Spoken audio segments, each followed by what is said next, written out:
শুনলাম চ্যাম্পিয়ন্স ট্রফিতে নাকি ভারতকে হারিয়ে দেবে বাংলাদেশ।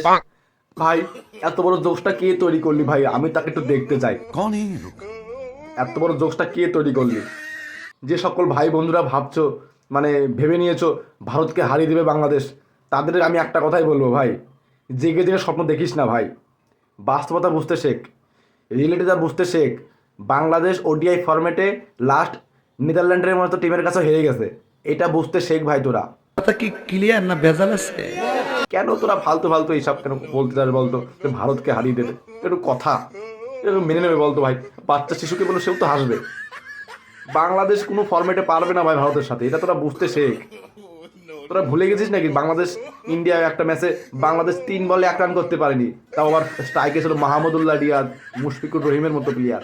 হাস্যকর, হাস্যকর, এই দেশের জনগণের জন্য হাস্যকর। ভারত তোদের বাবা, এটা বুঝতে শেখ তোরা। কেন তোরা এইসব ফালতু কথাবার্তা বলিস বলতো? ঠিক বলেছো।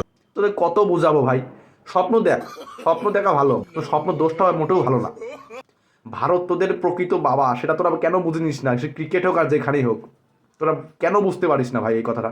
কতবার তোদের বুঝাবো যে ভারতকে তোরা হারাতে পারবি না, পারবি না, চেষ্টা কর, কিন্তু পারবি না। চেষ্টা করে যা, করে যা চেষ্টা। তো কবে থেকে স্বপ্ন দেখছিস ভারতকে হারাবি? পারিস তো নি একবারও, আবারও স্বপ্ন দেখ কি আছে, কিন্তু যে হারিয়ে দেবো, মানে চ্যাম্পিয়ন্স ট্রফি নিয়ে ফেলবো, এইসব করিস না। ফালতু ফালতু শব্দ দূষণ করিস না, হেগে হেগে মাঠটা গন্ধ করিস না, ফেসবুক গন্ধ করিস না। তোরা একটা প্রার্থনা করতে পারিস যে চ্যাম্পিয়ন্স ট্রফিতে বাংলাদেশ একটা ম্যাচ জিততে পারি, এই প্রার্থনাটা করতে পারিস।